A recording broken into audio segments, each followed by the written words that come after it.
12 years, Cindy Bond Coates has been a Charleston County School Board member. Now she wants to take that experience to Columbia to serve as the next State Superintendent of Education. I speak exclusively with Cindy for this edition of Quintin's Close-Ups. And if you haven't already, subscribe to my YouTube channel and like Quintin's Close-Ups on Facebook. Cindy Bond Coates, welcome back to Quintin's Close-Ups. It is so good to see you again. How are you doing? Oh, I'm just right here, actually. I know that you made some news just recently because, let's just say first and foremost, that you're a current Charleston County School Board member and have been since 2010. But now you are running as a candidate for State Superintendent of Education. In fact, you said this, quote, "My campaign is built around a simple principle, pit parents first." But Yes. Sydney, let me ask you this. Why not the students first? So the students are the parents' responsibility. The students are the parents' minors. I don't see them as not being entwined. I don't see the parents and the students as not being the same. Why would you put students first? I think the question would be is if you think putting parents first means you're not putting students first, why do you think they're two separate value points? Yes. So what I mean by putting the parents first is we've created some districts over the years, and I think COVID created the chasm that exposed this, but we have a lot of parents that have consistently said, my child is telling me this about their school. And the school's response is, no, not really happening that way. We've really get into a situation where parents are having to say, I believe my child's telling me this, and schools are saying, you need to not believe your child. And I think that's really where we're drawing this issue here. That's creating an issue. What have you all been believing all this time? That parents knew what was going on inside their child's classroom. Or for better or worse, had access to get that information. But when we had to send children home and put computers in living rooms and put classrooms in living rooms, parents are telling me what they thought was happening or what they had no idea would possibly be occurring is happening. I don't know how to put it much more plainly than that.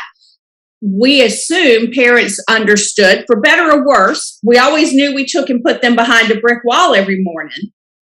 But now we took down that brick wall, and the response from the parents has been overwhelming. We're shocked. We didn't understand this. My child tells me this is happening, and I get an email from the school that says, well, no, not so much. So that's really, it's time for parents not to be shocked or surprised at what is happening in their child's schoolhouse. What did the parents, okay, let me ask you this way. What did the parents not know before COVID?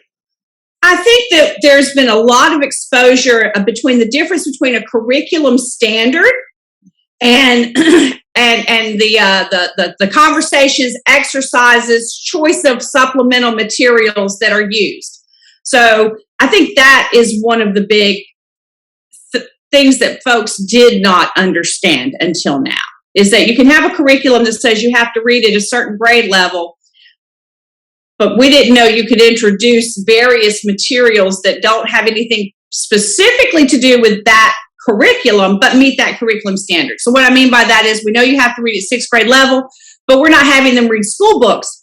We're bringing in articles or exercises or worksheets or whatever. I think that's where the surprise came in.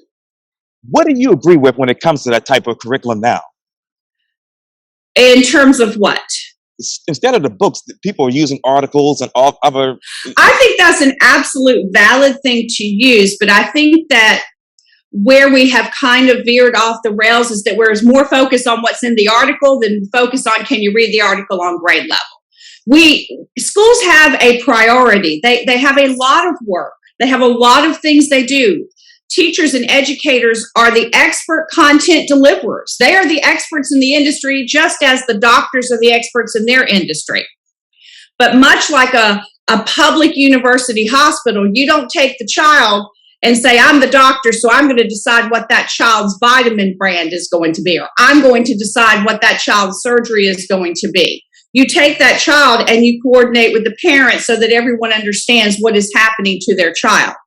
We just need to have that same model in all of our public entities that interact with our children. What type of models are they using right now, and what type of models would you approve of if you become State Superintendent of Education? So what type of models are they using right now? The board of a local school board doesn't necessarily know. Let that sink in. We know the curriculum, we know the standards, we know the textbook, but we're not privy and it would be a large task to tell the board, here's every article Morningside Middle School is going to use. Here's every article Lang Middle School is going to use. Both of those schools have 800 kids in them.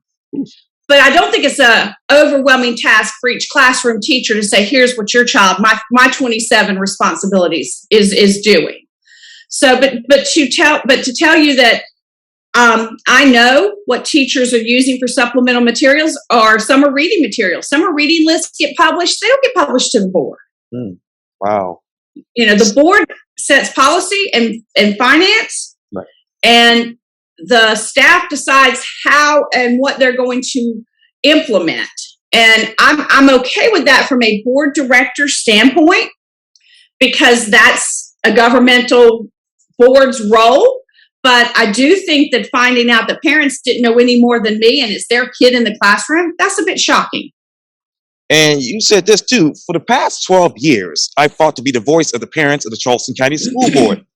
What is your biggest accomplishment, Sydney? So I'm really, really proud of the Montessori.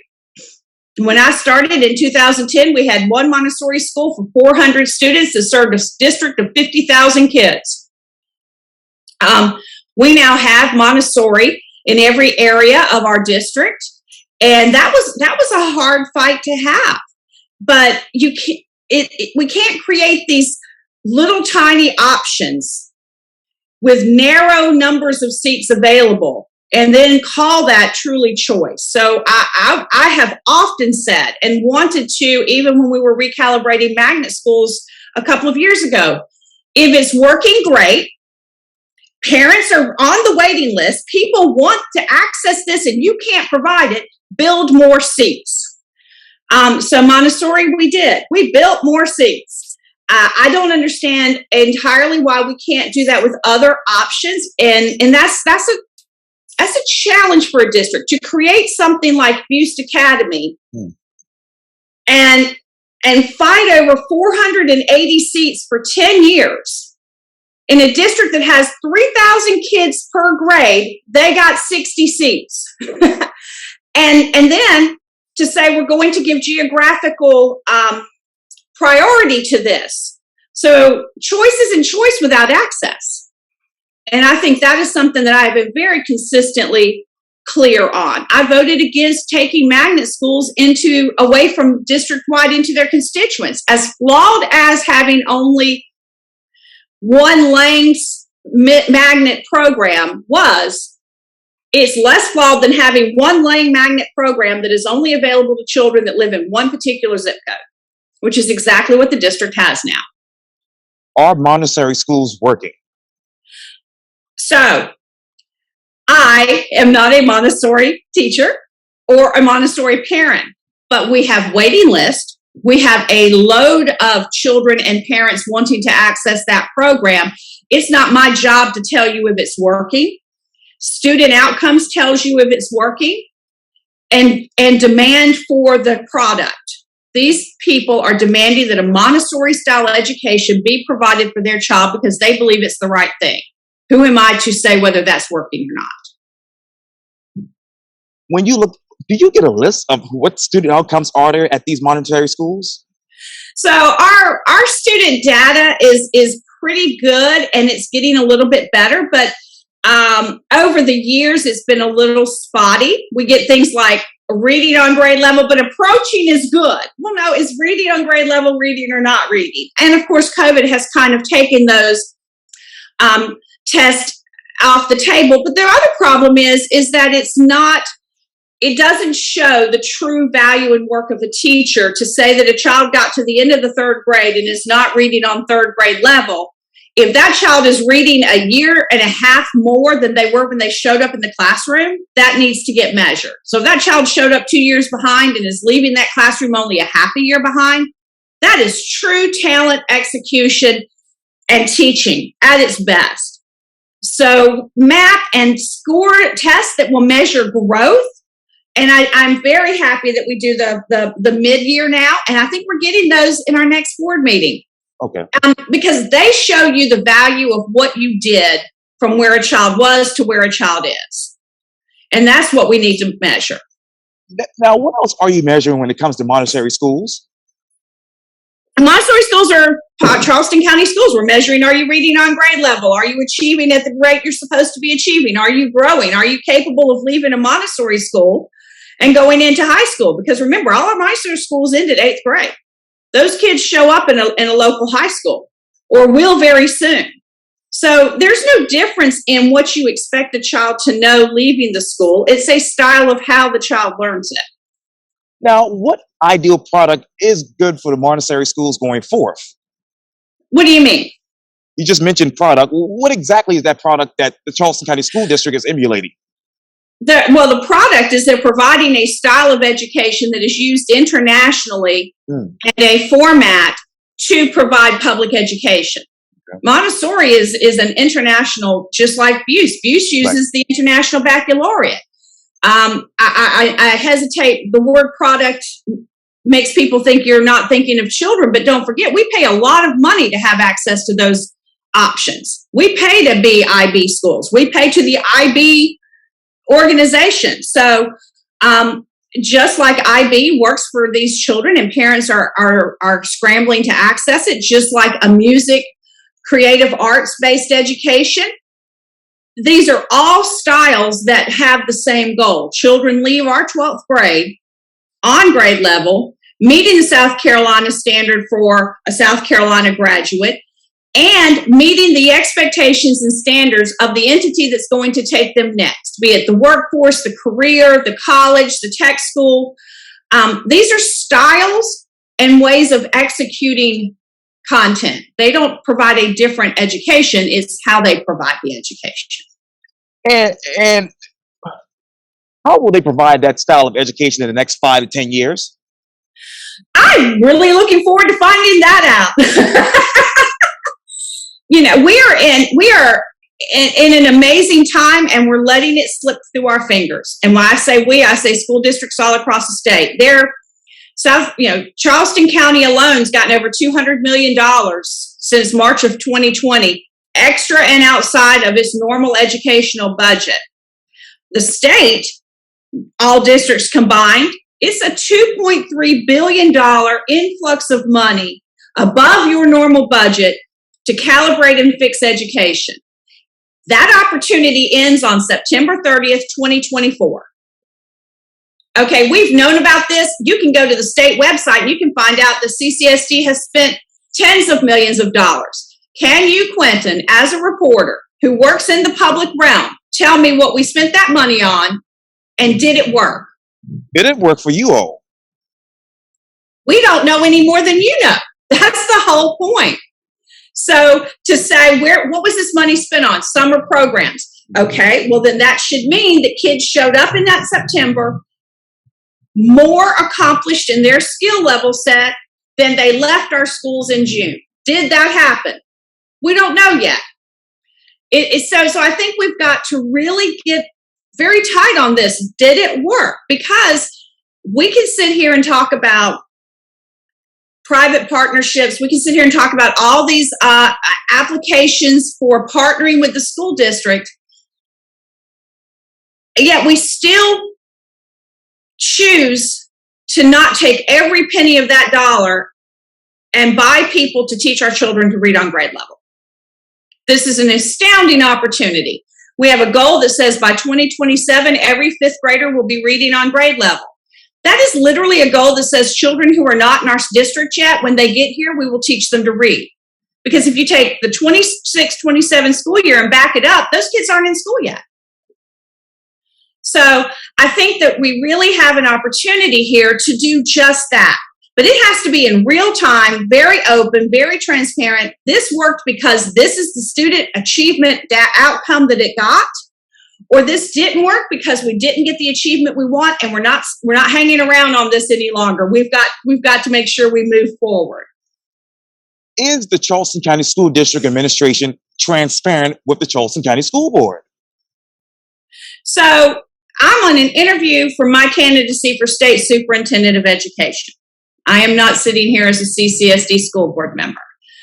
Across the state of South Carolina, and I work with school boards across the state of South Carolina every month. I'm on a state board. I have cohorts and colleagues all across the state.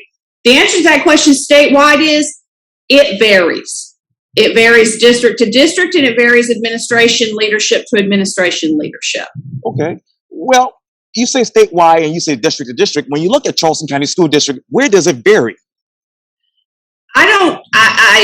I feel that our board, for better or worse, does not have a lot of transparent conversation. If you don't ask the exact correct question, you don't get an answer. I asked how much money did we spend in ESSER 3? The answer was none. That's true because they spent $7 million in ESSER 2, but I didn't ask ESSER 2. I said ESSER 3, and their answer is none. So, when you feel like you are required to meet certain standards of questions to get an answer that should be public information, it creates a level of distrust. When a parent is in that position, it creates that level of distrust. We've got to break down that level of distrust. Okay, Cindy, with those ESSER funds, would you, as a state superintendent of education, hopefully you can hear me with this wind in the background, would you ask for and I might be wrong, a forensic audit of where these funds are going and how it's actually spent, including with the Charleston County School District?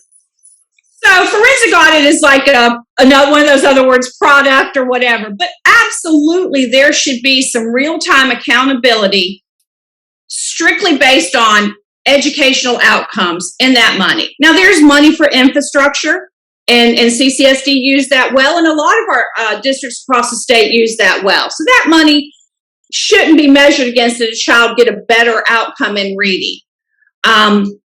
But absolutely, there should not be this thing that says we're going to spend money for the next, and it's about 927 days and all that money's gone. I don't want to wake up on the 928th day and analyze it.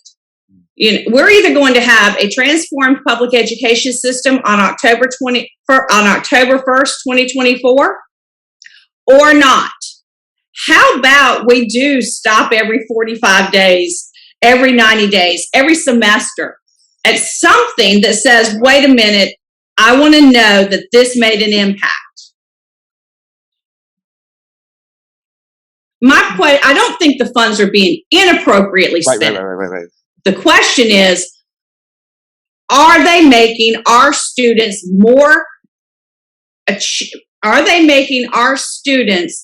achieve better because those monies are being spent in our district? Bottom line, are our children achieving better because that money was influxed into their education? We had summer schools last year. Yes. I still don't know if they showed up in August with improved skill sets because of that. What were the skill sets prior to that summer school, prior to COVID? Well, look at it. I mean, the state of South Carolina has dismal achievement scores for being on grade level in reading and math. We were hitting 45, 50, 60%, cheering on a 72% graduation rate. So this transformation has to really, it doesn't just have to say we had a COVID pandemic and it disrupted education.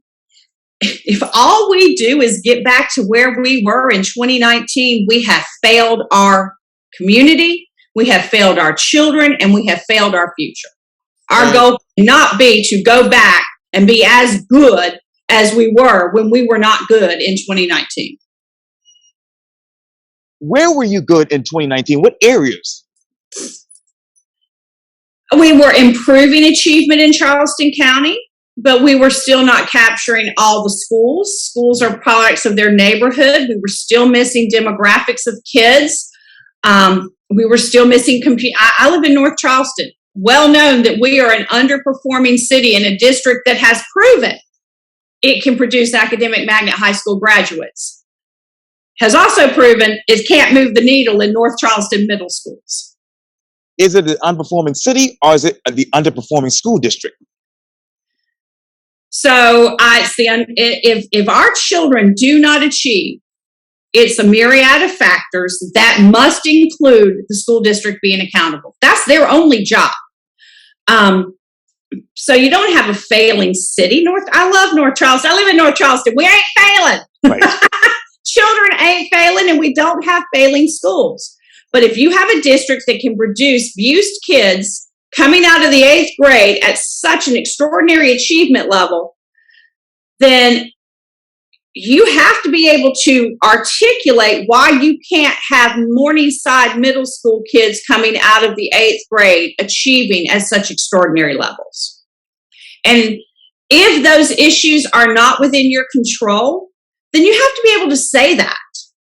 But are those issues in your control? I would say that we've gone to a trend of saying the issues that affect these children are great and need a lot of support. But what I fear is I'm now hearing superintendents across the state of South Carolina saying, until we as a school district fix those issues, we cannot educate them. And that's a trend that starts to say, I don't believe I can get a better achievement out of this class, grade.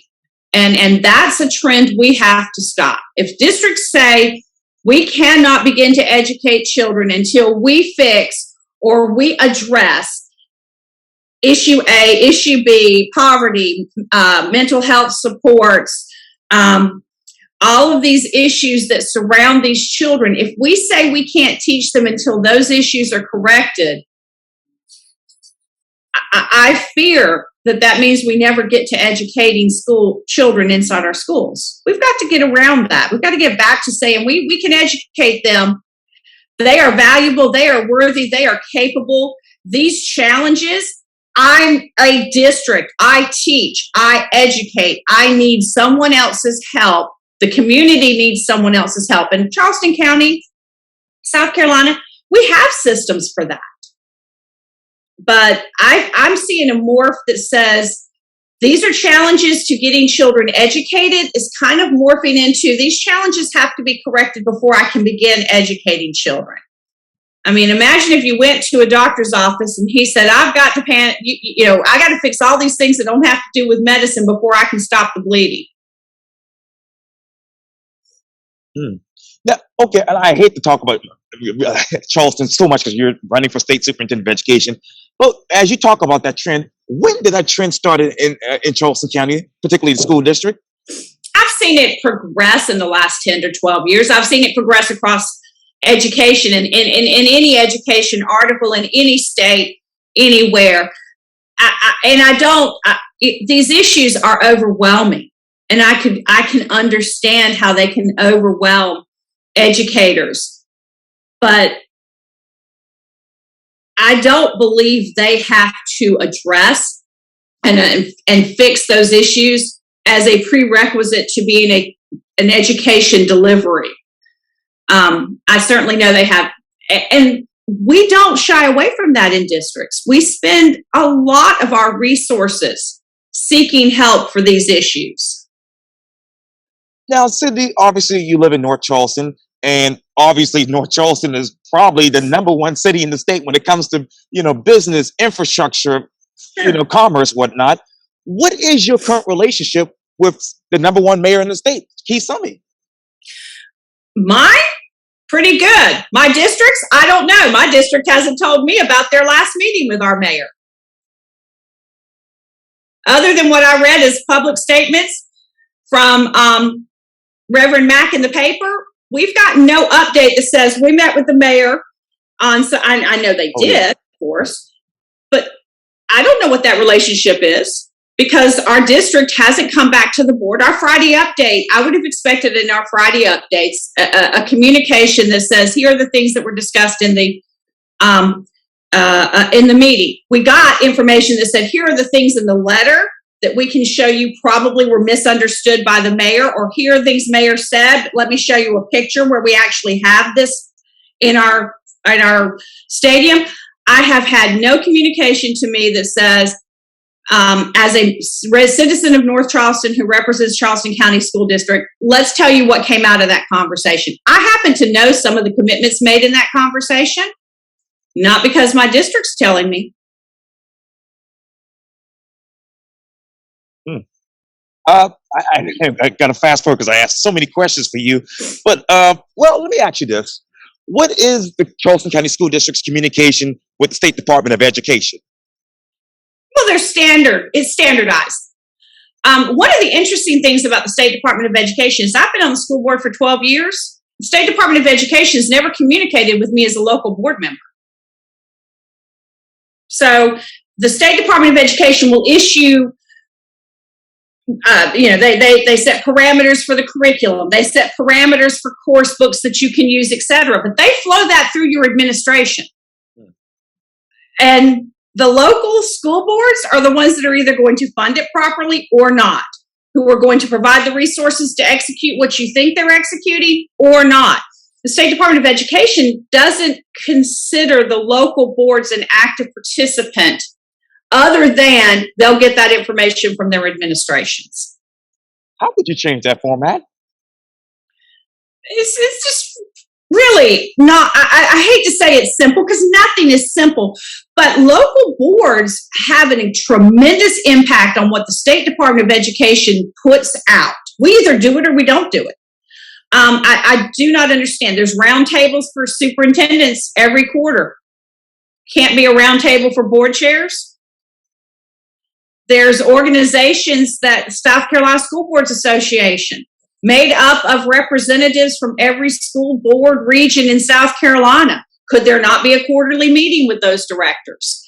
You know, the State Department of Education does a lot of direct meeting and a lot of direct communication with the district personnel. So we know they're capable of making those, of the infrastructure to make that happen. I believe that has to happen with the local boards. We hold the power of the purse strings. We hold the power of hiring the person who's going to execute the purse strings. If we had direct communication with them, we might better understand what went into the decision that's being handed to us. Okay, what would that infrastructure look like in the next 10 years? Quarterly meetings. State Department of Education personnel interacting with local boards. Memo. I get a memo from the superintendent that is a version of the memo sent to the superintendent. Why can't I get a memo to the board chair from the State Department of Education? Why can't they come to, they interact with the local boards? For better or worse, local boards are your governing structure of public education in the state of South Carolina. They deserve a seat at the table. What is your definition of public education today? Publicly funded. Oh, speaking of which, let me ask you. If you were the State Superintendent of Education today, Sydney, how would you raise the per pupil funding for all schools to be at least the national average?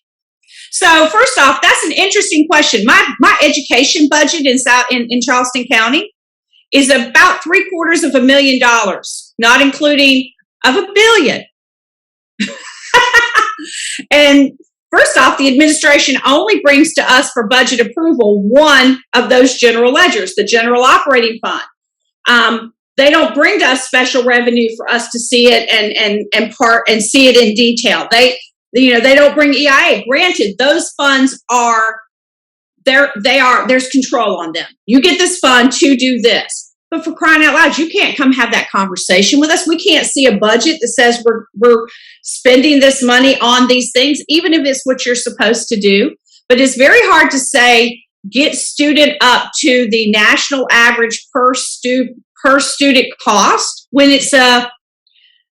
when you're sitting on a $750 million budget to educate children. Now, there are districts in South Carolina that cannot say that. And there's going to have to be some calibration in that. And we're going to have some conversations about how do we equitably fund public education in South Carolina? How local is local?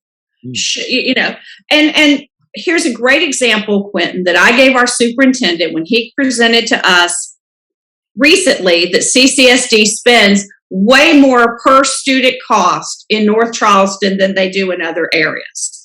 The light bill at Wando, divided by the number of kids at Wando, is about $14 in that student cost.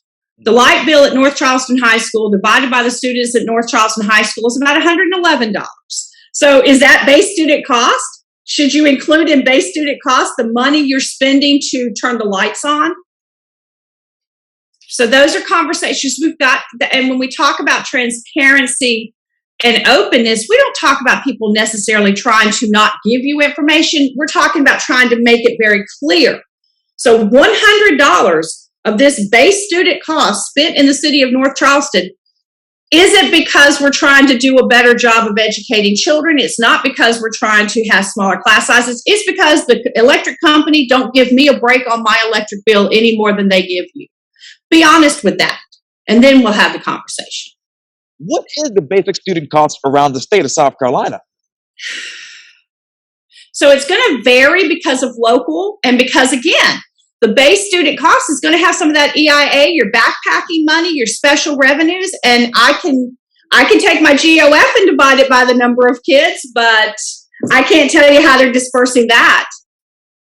Now, okay, let me ask you this. And going back to that, how would you encourage raising pay for public school teachers to at least the national average and reinstating master's and other relevant advanced degree pay? So it exists. It's still there. And the thing about teacher pay is I'd say follow Greenville County School District and Charleston County School District. We're paying $40,000 a year for incoming teachers. We are doing it because we are blessed to have a budget that can allow it. The state has a salary schedule for teachers. Clearly, you've heard that. We're going to raise we're going to raise the teacher's salary. What that really means is this is how much money we're going to give you for that teacher. Doesn't mean you can't spend more of your own money on that teacher. And I'm very proud to say that Charleston County, Greenville County, we do spend more on that. So teachers, there's cannot be hiring teachers at $36,000 a year. You know, bring them in at a salary that is a livable salary. They still have their cost of living. It's not just a step. They get a raise every year because of the step, but they get a raise every year because of the COLA, the cost of living. Right. But we've got to bring them in at some base. And South Carolina is not doing that well when you have districts that cannot, like Charleston, Beaufort, Horry, Greenville, cannot augment those. Well, funds. Well, okay. What school district is struggling to recruit teachers here in the state of South Carolina? Every school district on the I-95 corridor. Every school district that almost doesn't touch either the ocean or the mountains is struggling to get teachers, to get people to come live in these small towns in the middle of our state, in these smaller communities that do not have the ability to do a local match on what the state provides for public education in the manner that Charleston County, Horry County, Beaufort County, Greenville County can do. I mean, we can do a 1 cent sales tax for a construction project. We do 1 cent sales tax. We build millions of dollars of schools. But if you do a 1 cent sales tax in a Bamberg County, who goes there to spend extra money? Yeah, we can pull that 1 cent off of people who are coming to visit Charleston. Right. Nobody's visiting Bamberg to stay in a hotel for a week. And I love Bamberg. I'm thinking of Tim, my friend, who's on the board there. But they're actually having to do a referendum for property taxes because right. They don't have the same options and ability to have tourists come to their area and help raise money for buildings. What are the property taxes and what are the top typical property tax base funds for those particular rural districts? Well, they're the same. The tax is the same. The value of the property being taxed is different. So a house that is on South Broad Street or a house that is on South Rhett Right. has a value that is higher than a house sitting in some of these rural areas. So the tax on that house, and remember, if it's a house you live in, right, those taxes never paid for public education in the first place. So we're talking about the rental house on South of Broad or the rental house on South Brent. That value, even that value, is higher than the value of a rental house in a, rural Spartanburg County, Woodruff. So it's not the tax, it's the amount of money that percentage can pull. Now, shouldn't teacher pay increase be an average of 5% over the next 5 years? Teacher pay should be at a minimum of $40,000 tonight. And then let's talk about how we keep it going in terms of cost of living and how we continue to value and improve salaries for teachers who continue to advance in their career and their, as you said, their extra master's degrees, their continued education. But this thing about 5% of what? 5% of the $36,000 that the state says, or 5% of the $40,000 that CCSD pays? Let's just put it at the table that teachers in South Carolina should not walk in a door for less than, and it could be more than $40,000. It would be a conversation, but that's the one in the paper now. We're going to get them to $40,000. Get them to $40,000 by sundown. Then let's have the conversation. Would that figure include an annual step increase on the teacher's salary schedule, as you just mentioned? I don't know that we should ever go away from those options. And remember, the COLA is a state employee thing. Not going to go, why would I take it away from teachers when I'm not taking it away from staffers at the State House? So no, it shouldn't. That doesn't go away until it is a statewide system. But I think that this conversation, and these are huge dollars, Quinn. $4,000, remember that $4,000 then requires the district to kick in roughly 21% of that $4,000 in extra for the teacher retirement and insurance. So $4,000 is a raise into a teacher, but it's more coming from the district that has to fund those peripherals. And I understand the extremely high amount of dollars that is, but to have teachers teaching below $40,000 it hadn't happened in Charleston County in a long time. Now, what strategies do you have to retain quality teachers in schools that have those high risk proportions of at-risk students? Well, absolutely and we have done this in CCSD. There has to be some understanding of the challenges in those schools, in those districts, and that has to be commensurate with your salary. There's not any other industry that doesn't say that when you have a harder job than the person down the street, that is taken into consideration. We have to have systems that put those teachers in those schools. And I think one of the key things that they need is to quit having us talk about, well, the fact that you have $17,000 or $12,000, as was the Lincoln-based student cost. Right. Everybody said Lincoln's $20,000 a student. Well, how much of that was paying the light bill and the water bill? So we can't put teachers in these schools and say, well, we're paying $17,000 per student. We have to put them we have to give them the resources they need to teach in the classroom. What resources do you have now? I think one of the best things that we have is that we have these assistants that can help reduce class sizes. And I think that having an unencumbered planning period is an absolute necessary task that the state has to take on. Teachers that teach 5 classes a day in a 6-hour workday and then have to work as supporting in the lunch, that's untenable. We don't have to have certified teachers monitoring students when they're not teaching. One of our key issues that I see is that we ask teachers to do a lot of non-educational things. I think that is the most devaluing thing you can do to a teacher. A teacher is an expert at something that you and I are not an expert at, that so many people are not experts at. Let them solely focus on that. It's at the state level, it's at the federal level, it's at the district level, but we add these other tasks on. Now, you can't have a duty-free lunch period. because we need teachers to be in the lunchroom. I need teachers teaching English, and I need them on their game. They need a break. So we do value, inside education, we do value teachers when we start to spread their task base, if you will. Now, what type of background do you have in the classroom? None, other than a student. But I know how to surround myself with experts. I've run large-scale organizations. I know that the decisions made in one structure of your organizational chart do not work unless you can measure the outcomes at the lowest point of that organizational chart.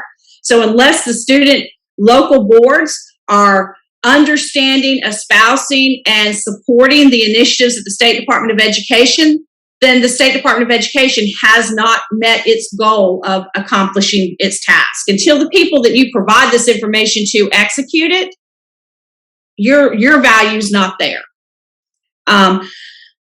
Go ahead. Oh, no, I was going to just ask, what is the lowest point of that organizational chart at the South Carolina State Department of Education? Local school boards. We pull the purse strings. Right. We hire the person executing.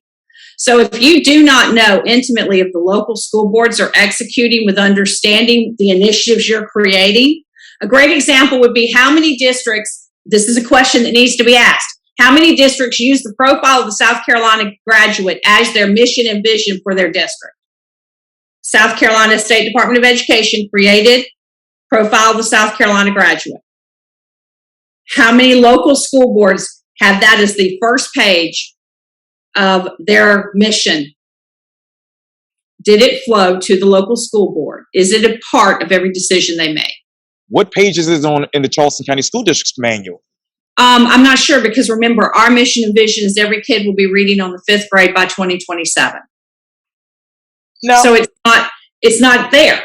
Now, it's in the background somewhere. Ultimately, it's the goal. But if you're a State Department of Education and you create something that was created with educators and business, the people who receive our children, it should be prominent in everywhere. Now, you talked a lot about obviously reducing the class sizes. Let me ask you, smaller classes would raise student achievement, that is, by what percentage? Depends on the class size, the grade, and the course. See, these things are never one answer fits all. Could you have, and we have a great example in Charleston, in North Charleston, we have the Chicora is an elementary school with 1st through 5th graders. We expanded access to 3-year-old and 4-year-old and 5-year-old and early Head Start and Head Start. We put all of that in an educational facility, Mary Ford's building. We made that a system that said these children leave here on grade level for the 1st grade. So we have these ways of measuring that, but to say, does that because there's 12 kids in the class or 14, you'd have to we need the data. You would have to get in there and see. But there's nobody in public education that doesn't tell you that having an overwhelming amount of people to manage negates your ability to deliver educational expertise to them. Well, small, Sydney, is small, and for how long when it comes to reducing class sizes? So needs of the child, needs of the children have to depend on that. And remember, we talk about reducing class sizes like it's a theory. You can't reduce class sizes in a building that has 600 kids and 30 classrooms. If you want less children in the classrooms, you got to build more classrooms. So we have to get creative on how we do double teachers in the classrooms. How do we augment so that the facilities we have, we cannot go to a rural area and tell them to take 500 children in one building that only has 25 classrooms and suddenly put less children in each classroom. You still got 500 kids, you still got to put them all under the same roof.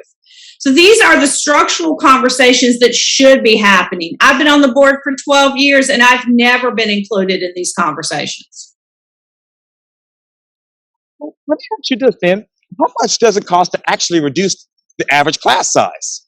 It costs by the number of teachers you pay per students.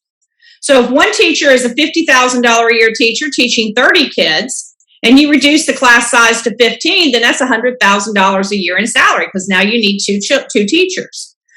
That's if you don't go in and assume that you can have assistant teachers or that you can do some models that allow you to reduce your focus on the number of kids as you go through your day. And those are done everywhere. We have CCSD has multiple teachers in certain classrooms.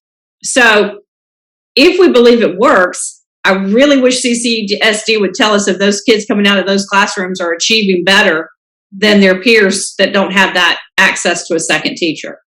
Does it work? I really wish CCSD would provide us the data to show us what is the achievement of kids coming out. We don't know.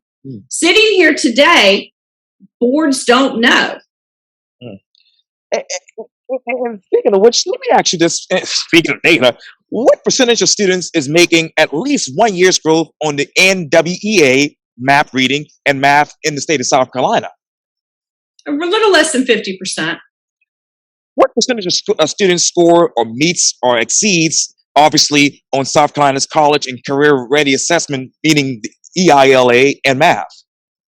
So those assessments that are grade level based assessments have been suspended for a couple of years because of COVID. Students are not taking, and one EOC was eliminated, end of course test was eliminated recently. So that data is not real time.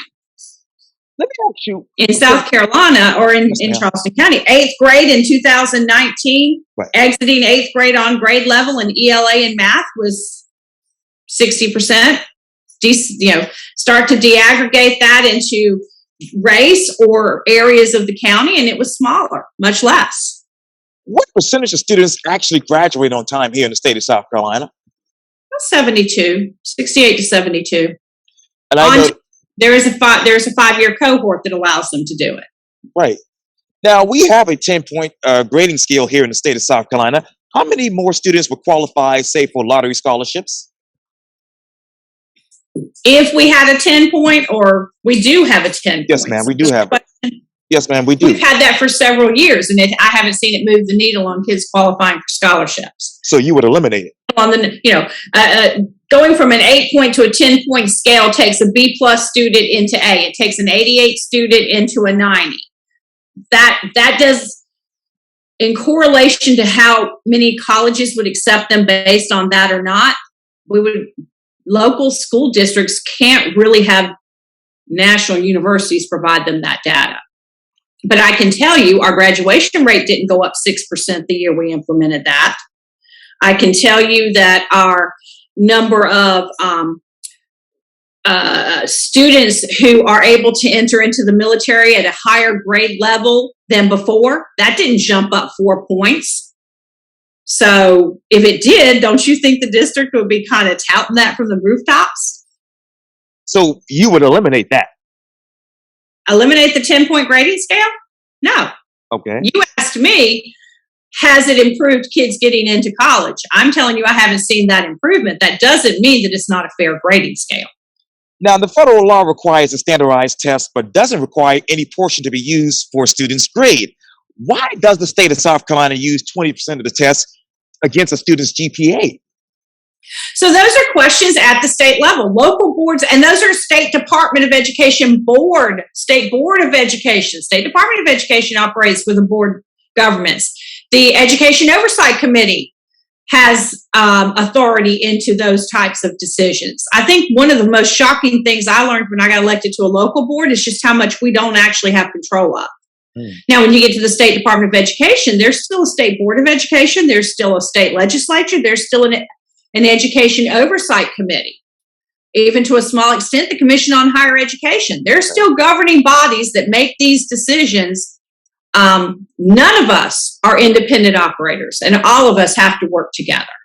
Now, do you think the Department of Education should take over charter school approval and monitoring achievement rather than having other agencies like the State Charter School District, IRCSINE, and institutions of higher learning that is?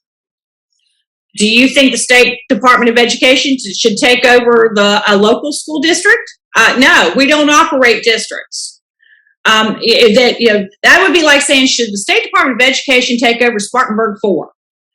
But you also asked a second question, which is, should they monitor the outcomes? They do, because all public school students have to take the same achievement and data test and data points, and those are all state level information. So I don't think we should be I don't think State Department of Education should be in the business of running public school districts. Now, okay, and let me ask you this. The South Carolina Oversight Committee was initially set up for a year to implement the No Left Child Behind and has higher authority over standards than the Department of Education. Do you believe this committee should be repealed? I know there are school boards across the state that have various times said we need to have that conversation. I think the first conversation needs to be is why did you not end it after 1 year? And then let's go from there. But clearly, I don't think the State Department of Education should be in the business of running a school district. I don't change that stance just because the word charter is in front of that school district. But I do think the State Department of Education there has to be a point in which school districts can say, here's my governing body. In the state of South Carolina, they can't do that. There's so many of them. And speaking of which, so many of them, there's so many students in South Carolina. How many kids went missing in schools of South Carolina in 2020? So I think we ended up, if you look at the State Department data, it was in the tens of thousands across the state. You were topping around 10K. Individual districts less so. How many students, unfortunately, have died from COVID? I do not know. I do know that in Charleston County School District, that every time we suffer a loss within our district, we have a moment of silence for that. You've seen that in all of our school boards. We've been doing that pre-COVID, during COVID, and post-COVID. And I have never had one of those. We've never had a moment of silence for that. How many teachers in South Carolina have died from COVID? I do not know. How many teachers have been actually vaccinated in the state of South Carolina? Depends on the district, and I think the vaccination rates among teachers is only slightly higher than the vaccination rates among the communities in which they live. Charleston County was pretty high. I mean, we're between 60 and 70%. Now, obviously, I think some of these things are interesting questions for COVID, because you're asking them, how many people on your street died of COVID? How many people in your church who are deacons and leaders? And this is off the record, Quintin. But we try to say teachers and schools are separate from the communities that are affected by COVID. And they're not. We were all affected by COVID. And okay, we're back on the record. Okay. Now, obviously, around this time of COVID, and there's obviously civil unrest, and obviously big issues going on around the state and the world. Really, the big topic around the education right now is critical race theory. What is your definition of critical race theory? My definition of critical race theory is as it was defined by the group of attorneys and law students at Harvard that wrote it and created the term in the early 90s. What is one example of critical race theory taught within Charleston County school districts? So, because I have had parents come to me and show me screenshots that say, are you doing an audit of your home to see if the materials, pictures, posters, dolls, etc., reflect the community in which you live, which is Charleston County, or reflect a specific demographic of your community? Parents have come and said that certain statements have been made about students and based on and not race sometimes. Religion comes to mind. Okay. But the problem is this parent will go to the district and say, my child told me that this kind of occurred in an off conversation, and the district will say, no, it didn't. So that distrust, but to have any conversation that says Quintin is not an extraordinary reporter based on one characteristic of his is wrong. And I think that we have a history that must be taught, but a history, we must acknowledge progress and degress in our history, not one static concept from 30 years ago. Can you tell me one school in South Carolina that actually teaches critical race theory? Absolutely not. I think it's more in, I don't think, can you tell me one school in the state of South Carolina that you could call today and ask them that and they'd say yes? Well, let me ask you this. What more do you know now about critical race theory that you didn't know, say, 2 years ago? Affinity that we have, I know a lot more than I knew 2 years ago. I think everybody does. And the fact that a local school board member is having the professional developments and the individuals who come in and do these professional developments, when they have really brought that to the forefront. In what ways, Sydney, would you support a hotline to the Attorney General's office to report divisive content taught in schools?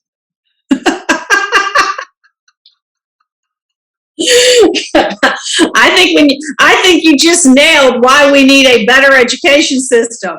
Why can't the parents, the students, and the teachers and the administration have those conversations?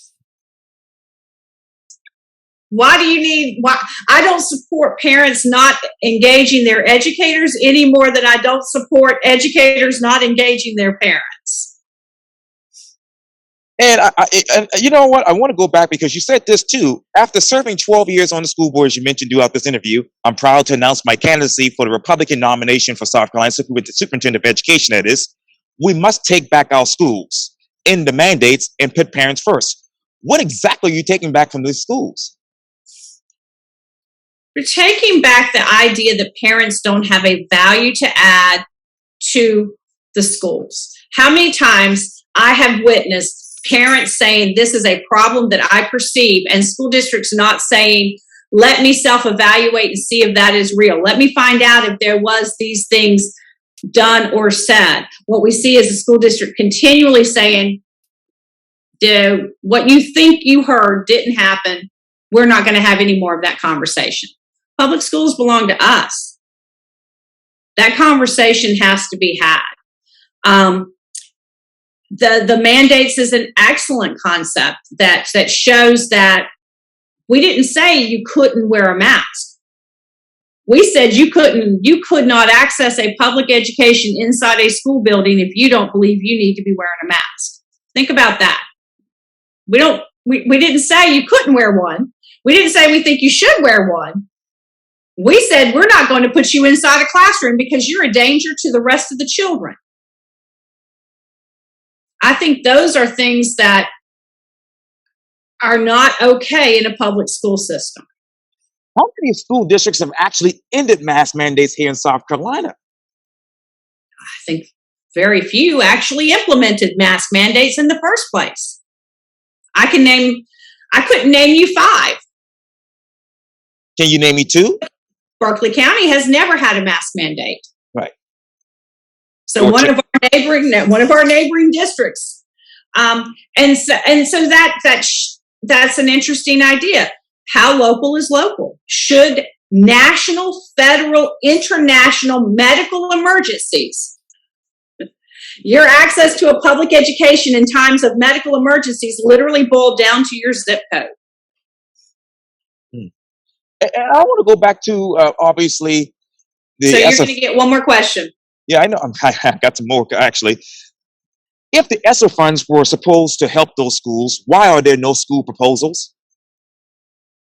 Very good question. If the ESSER funds were designed to educate inside the classroom, why are so many of those proposals not inside the classroom?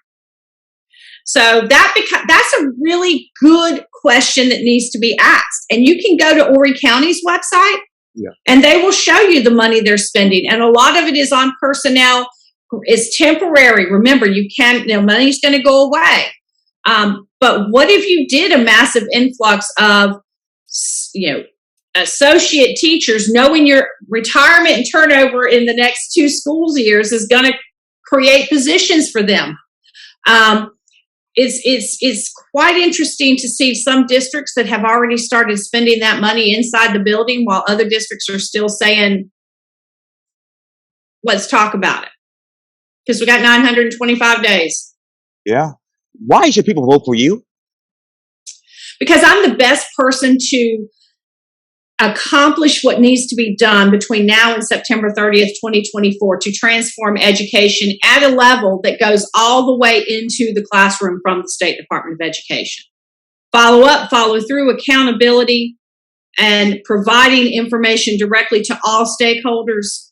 That's necessary, and everyone's going to do it. Organizational, operationals, that's where you're going to determine if it's going to land inside a classroom. Because again, local boards can do a lot of good and can do a lot of damage to what you think your initiatives are. Cindy Bond Coates, thank you so much for your time. And again, welcome back to Quintin's Close-Ups. No problem. Good to have you. And see, I love you enough. I do this on a Saturday morning.